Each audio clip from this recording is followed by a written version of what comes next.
エアコン多すぎ。一体どれがおすすめなの？よくこういった言葉を耳にします。今回はメーカー別に特徴や評判を解説していきますので、購入を検討されている方はもちろん、単純に興味のある方もぜひ最後までご視聴いただけると嬉しいです。それではどうぞ。それでは早速大手4社、ダイキン、三菱電機、パナソニック、日立の比較をしていきましょう。なお、事前に今買うとしたらどのメーカーという題材でアンケートを取ったところ、結果はこのようになり、ダイキンが圧倒的な人気を誇り、次いで三菱電機、パナソニックという順でした。ある程度は分かっていましたが、ダイキンはエアコン世界売上高ナンバーワンを誇っているだけあり、人気は凄まじいものがあります。1600以上の回答をいただきまして、皆さんいつもありがとうございます。このデータはそこらのランキングサイトなどで紹介されているような出どころ不明なデータよりもはるかに信憑性が高いと思っています。チャチパンチャンネルを登録するような家電に興味のある方々の生データだからです。今回の比較項目は、冷暖房能力、電気代、特徴、除湿機能、価格、口コミ、レビューサイトの満足度の7項目で上位機種を基準に比較していきます。まずは暖房能力です。各社の暖房最大能力を比較します。今ご覧いただいているグラフは各メーカーの6畳から29畳用最上位モデルの暖房最大能力です。横軸が適用畳数、縦軸が暖房能力となります。この数値が高いと暖房がより効くのはもちろんですが、効くまでの時間も短くなります。14畳モデルから突然能力が上がっているように見えますが、これは14畳から電源が 100V から 200V となることが多いからです。コンセント形状も変わってきますので注意が必要です。また、各メーカー14畳以上は数値がほぼ変わりません。つまり、暖房能力で言うと14畳も29畳モデルも同じということです。上位モデルにだけ見られる特徴です。6から12畳クラスのモデルでは、ダイキン、パナソニックが高めな印象です。一方、8畳クラスまでの三菱電機が他社と比較して見劣りします。14畳以上となると、ダイキンは全体的に高いですが、パナソニックは他社と比較すると見劣りします。このように適用畳数によって傾向が変わるので、自分の欲しいモデルはどの程度の性能か確認しておくと良いでしょう。続いて冷房最大能力です。同じように各社の冷房最大能力を比較します。こちらは暖房と違い、14畳以上で同じということはなく、自然な右肩上がりとなっています。全体的にパナソニックのスペックが高そうです。他はそこまで大きな差はなさそうですが、強いて言えば、ダイキンの適用畳数の低いモデルがわずかに見劣りするかなといった具合です。口コミでは各社のエアコンのパワーに関しては満足されている方が多かったですが、夏のジメジメした暑さに対しては湿度も高いこともあり、一定数不満の声がありました。次に電気代です。100V 電源の6畳から10畳モデル、200V 電源の14畳から20畳モデルの年間電気代を算出しています。各社そこまで差は大きくありませんが、日立と三菱電機の14畳以上のモデルがやや高水準です。この電気代は基幹消費電力量というスペックから算出していますが、条件が10ヶ月の期間、1日18時間冷暖房運転をした想定となっています。一般家庭ではここまで運転することはないかと思われますので、仮として半分の使用時間で試算しています。ちなみに、下位モデルは省電力性能が悪く、上位モデルと比較すると、6畳から10畳のモデルで2000から2500円程度年間電気代が高いです。購入価格にもよりますが、基本的に上位モデルの本体価格の元は取れないでしょう。続いて特徴です。ダイキンの特徴は換気とウルル加湿です。知らない方もいらっしゃるかもしれませんが、エアコンには換気機能は通常なく、室内の空気を循環しています。石油ファンヒーターなどは灯油を燃焼するため空気が汚れますが、エアコンは汚れることがないからです。ですが、某ウイルス事情により換気の必要性が報じられ、昨年は換気できる唯一のエアコンとして人気の機能となりました。2022年モデルでは換気機能が強化され、吸気だけではなく排気もできるようになりました。吸気と排気は切り替え式で同時運転はできませんが、この機能が追加となったことで、部屋の熱気や湿気だけではなく、エアコン内の湿気も外へ排出することができるようになりました。主に夏場に活躍が期待できます。ウルル加湿は外の空気中の水分をエアコンが取り込み、無給水で部屋を加湿します。冬場の乾燥改善に期待できます。加湿量のスペックはこのようになっており、スペック的には専用加湿器をも上回ります。ただし、これはあくまで最高パフォーマンス値であり、注意書きにあるように外気の影響を多大に受けます。そのため、ただでさえ乾燥している冬の外気に対して、どれだけの加湿ができるのかと疑問視する声も少なくありませんが、口コミを見てみると、専用機には劣るものの、ある程度の加湿はできると好評でした。また、消費電力もご覧のように追加でかかり、水準も専用機より悪いことから、部屋の加湿をメインに考えるなら、素直に専用機を導入した方が良いでしょう。なお、換気と加湿のホースは兼用で1本追加となりますので、壁に開ける配管穴は他社より大きめになります。続いて三菱電機です。三菱電機の特徴は、ムーブアイと自動風当て、風よけです。ムーブアイは部屋の中を360度センシングし、人はもちろん手先、足先の温度から部屋の床や壁、室温に大きな影響を与える窓の温度まで把握する赤外線センサーです。窓の温度なども見ながら体感温度や室温の変化を予測し、夏場は暑くなる前に冷房を、冬場は寒くなる前に暖房を自動で強めます。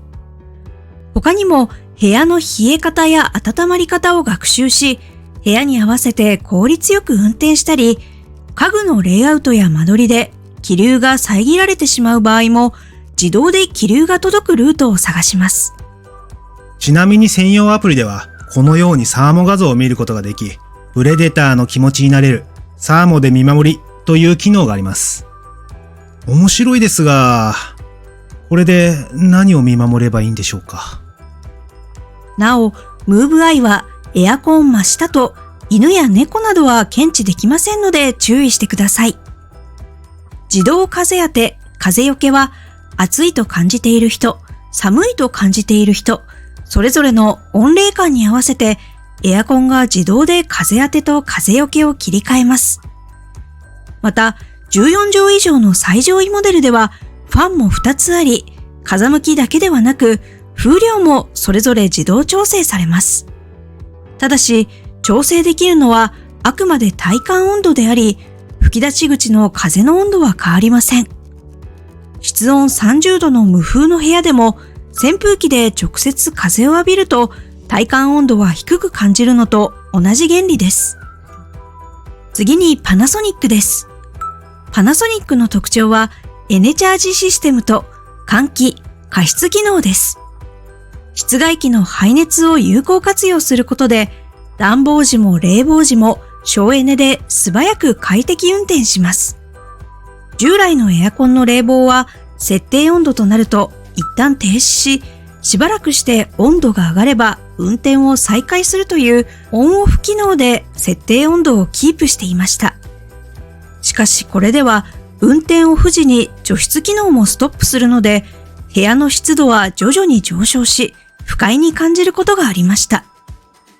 エネチャージシステムは排熱を利用し、運転オフとならないように室温をコントロールすることで、運転を止めず、室温と湿度をキープできるようになります。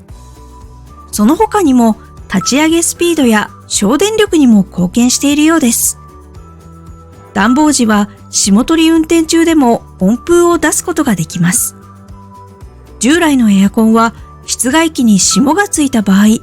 暖房がストップし、霜取り運転に熱を使います。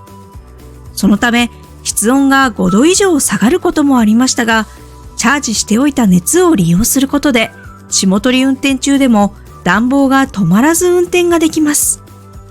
換気、加湿機能はダイキンの後発として今年から採用した機能です。換気のスペック値自体はダイキンを上回りますが、ダイキンのように排気がなく、外気を取り込む吸気しかないのが大きな差です。加湿はダイキン同様、外の空気中の水分を加湿に使用します。スペック上は専用機並みの水準ですが、ダイキン同様、外気の影響を多大に受けるでしょう。また、消費電力も追加でかかります。次に日立です。日立の特徴は、暮らしカメラ AI と凍結洗浄です。暮らしカメラ AI は、一人一人を識別するカメラで、それぞれの滞在時間を把握します。その上で、体感温度の変化を予測し、入室間もない人にはしっかり送風。部屋に長くいる人には控えめな送風と自動で使い分けます。識別能力は高く、頭部、眼部、胸部のそれぞれの色など、個人の持つ複数の特徴を見分け、一人一人を識別します。シャチパンのように被り物をした場合の滞在時間はどうなるのでしょうか。というか、そもそも人として認識されるのでしょうか。さらに、間取りのサーチもでき、例えば L 字型の部屋の場合、間仕切りを開くことでパワーとスイング幅を調整して、隣の部屋にも送風することができます。カメラを用いていないとできない機能だと思います。凍結洗浄は同社最大の特徴です。同社の人気機能ですが、家電量販店モデルであれば、買いモデルにも搭載されるようになりました。フィルターの奥にあり、お手入れしにくい熱交換器から、汚れが溜まりやすい排水トレーまで、ピキッと凍らせ、一気に汚れを洗い流す機能です。結露水による熱交換器洗浄は、ダイキンをはじめ、パナソニックなど各メーカー搭載されていますが、凍らせるのは日立だけです。実は結露水だけでは水の量が少なく、カビや油汚れといった粘着性のある汚れは落としづらかったり、暖房運転時はそもそも結露水が発生しません。そのため、凍結により発生させた霜を一気に溶かすことで、十分な水量が得られ、高い効果が期待できます。ここまでは今までもあった機能ですが、2022年モデルからは、油汚れを落とすヒートプラスという機能が追加になりました。料理で発生する油煙はエアコン内部に吸い込まれ、油汚れの原因になります。本機能は凍結洗浄をする前に加熱することで油汚れの粘着力を低下させます。また、この凍結洗浄は室外機にも対応となりました。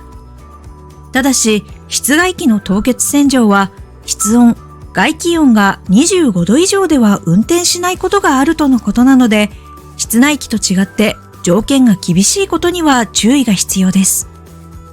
これ以外にも、通風路やフラップ、排水トレーにもカビや汚れに強い銅素材が使われていたり、熱交換器のさらに奥にあり、通常触ることすら難しいファンを掃除することができます。ファンの掃除はファンを逆回転させ、ブラシでホコリを落とします。日立は清潔性に最も力を入れているエアコンと言えるでしょう。なお、各社の洗浄機能によりエアコンが清潔に保たれますが、掃除が不要となるとはどのメーカーも謳っていません。掃除の頻度は落としてもいいのかもしれませんが、必要にはなりますので、定期的な掃除は心がけた方が良いでしょう。ちなみに、カビが生えやすい場所は、エアコン内部の熱交換器、ファン、そして排水経路であるドレンパンになります。熱交換器だけではないので注意が必要です。次に除湿機能です。除湿は梅雨時や夏場、快適に過ごすには必要な機能です。それは室温をいくら下げても湿度が高ければ人は不快に感じるからです。ここでは除湿の方式と1時間あたりの除湿量を記しています。除湿の方式は大きく分けて再熱除湿と弱冷房除湿があります。再熱除湿は電気代はかかりますが除湿量が多く室温低下がないという特徴があります。一方、弱冷房除湿は一般的な除湿で電気代は安いですが除湿量は控えめ、室温低下があります。ハイブリッドはその間の効果と思っていただければ良いです。快適性を重視する場合は電気代はかかりますが、ハイブリッドや再熱除湿のものがおすすめです。なお、除湿に関してはこちらの動画で詳しく解説しておりますので、もしご興味があれば概要欄のリンクから参考にしてみてください。さて、各社を比較してみると、三菱電機と日立が室温低下のない再熱除湿で、除湿量も全エアコンメーカーの中でも上位です。特に日立はこの手の特許を抑えているということもあり、効果に定評があります。パナソニックの除湿方式自体は弱冷房となるかと思いますが、ただの弱冷房ではありません。先ほどご紹介したエネチャージシステムに加え、今年から熱交換器の一部を除湿運転させるパーシャル制御が追加され、室温低下が従来と比べ抑えられています。除湿量は非公開です。ダイキンの除湿方式はハイブリッド方式で2022年モデルから大きく強化されました。普通の弱冷房除湿に加え、パナソニックのところでも解説した熱交換器の使用エリア制御、それから吸気による除湿、そして冷えた空気を温めて戻すリニアハイブリッド方式を自動切り替えします。冷えた空気を温めて戻すので、一見室温低下はなさそうに思いますが、ヒーターを備えた再熱除湿方式ではありませんので、室温低下は少なからずあります。また、除湿量は他社と比較して最も高いスペック値を誇りますが、消費電力的には三菱電機の再熱除湿と変わらない600ワットなので、それなりにはかかりそうです。続いて価格です。2022年最上位モデルの6畳から10畳、14畳から20畳の価格を記しています。最上位モデルということでだいぶ高く、一番下のグレードのモデルはこれの3分の1くらいの価格です。下のモデルになるに従い、ここらのスペックが悪くなっていきますが、予算に対してどこまで許容できるかで選んでも良いでしょう。各社の価格の傾向はお店や販売時期にもよりますが、三菱電機、日立が同価格帯、ダイキン、パナソニックが高い傾向です。ただし、パナソニックに関しては最上位の価格は高いですが、それ以外のモデルは他社と同水準になります。続いて口コミです。総じてパワーに関しては各社満足されている方が多かったです。一方、AI 運転については絶賛されている方も多かった中、効果を体感できず、結局手動運転しているという声もありました。ご使用環境によっては進化を発揮できないケースもあるようですので、過度な期待は禁物かなと思います。ダイキンは過酷な環境での運転に定評があり、その耐久性、安定性が好評でした。雨、風、暑さ、寒さ、そして揺れなど300以上の動作試験をしています。それから24時間365日、スタッフが常駐し、休日や夜間も対応するサポート体制が良いという声がありました。相談だけではなく、対応の速さにも定評があります。悪かった意見としては、換気機能はおおむね好評な一方、加湿効果は賛否両論でした。冬の時期、加湿効果を感じるかは環境によるところも大きそうです。この時にかかる消費電力による電気代、そして本体価格も高いという声も一定数ありました。続いて三菱電機です。お手入れがしやすいと好評でした。三菱電機は全モデル通してユーザーのお手入れのしやすさに重点を置いています。パーツが簡単に外せる構造となっており、自分で掃除したいという方にはお勧めできます。それから室外機の大きさも他社より小さめなものが多いです。またダイキンも上位モデルはそうなのですが、三菱電機は全モデル日本製なのが良いという声がありました。悪かった意見としては、アプリが使いにくいという声がありました。アプリは帰宅前にあらかじめ冷房や暖房を運転させることで、帰宅後すぐに快適な環境で過ごせたり、室温をモニタリングしたり活用されている方も多いです。続いてパナソニックです。パナソニックは自動掃除機能で取れたホコリを外に排出する機能が嬉しいという意見がありました。他社にも掃除機能はありますが、ダストボックスに溜めるタイプのため、捨てる手間が省けます。ただし、換気機能を有したモデルでは、専用ホースを1本多く使う関係上、ダストボックスタイプとなります。それからアプリが使いやすいという声がありました。外からエアコンを操作する以外にも、部屋の温度や湿度が確認できたり、電気代を表示することもできます。悪かった意見としては、加湿時の音がうるさいという声がありました。ホースの吸音材もダイキンのものより薄いようです。それからこれは各社そうなのですが、少しうるさいという意見が他社より多く感じました。次に日立です。日立はやはりその洗浄機能を褒める声が多かったです。ボタン一つで凍結洗浄とファンの掃除ができます。現状、最も清潔性に重きを置いているエアコンとなるでしょう。悪かった意見としては、すべてのモデルかはわかりませんが、リモコンのバックライトがないものが多いようで、見づらいという意見が多くありました。それからアプリも使いづらいという声が多く上がっていました。最後に満足度です。これは現モデルから2個前のモデルまでを対象とした5点満点の満足度平均点数です。先日解説した下位モデルは除外し集計しています。各社そこまで大きな差はありませんでしたが、ダイキンが最も高く、次いで三菱電機、パナソニックと続き、日立という順でした。ダイキンは価格が高いながらも最も満足度が高く、冒頭のアンケートでも人気な理由が伺えます。なお、安価な下位モデルが知りたい方は、こちらの動画で解説していますので、もしご興味があれば概要欄から参考にしてみてください。さて、まだご紹介できていない項目はあるのですが、各社の特徴をざっと比較してみました。価格とも相談ですが、お手入れのしやすさ重視で、室外機も小さめなものが良い方は三菱電機。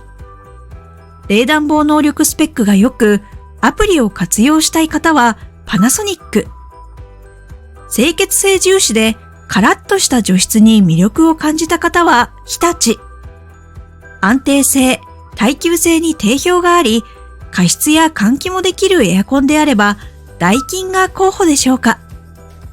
今回ご紹介した内容を踏まえつつ、量販店などで最終確認をしてみてください。それから本機をお持ちの方でご意見や使用感などもしございましたら、ぜひコメント欄にいただければなと思います。さて、今回の動画はこれで終わりです。いよいよ梅雨も明けて夏も本格化してきましたね。シャチパンも出社してからまずやる仕事は卓上扇風機をつけて涼む仕事です。この時期、外回りの営業さんたちには頭が上がらないです。それでは最後までご視聴ありがとうございました。次回の動画でまたお会いしましょう。チャンネル登録高評価よろしくお願いします。また見てくださいね。また見てね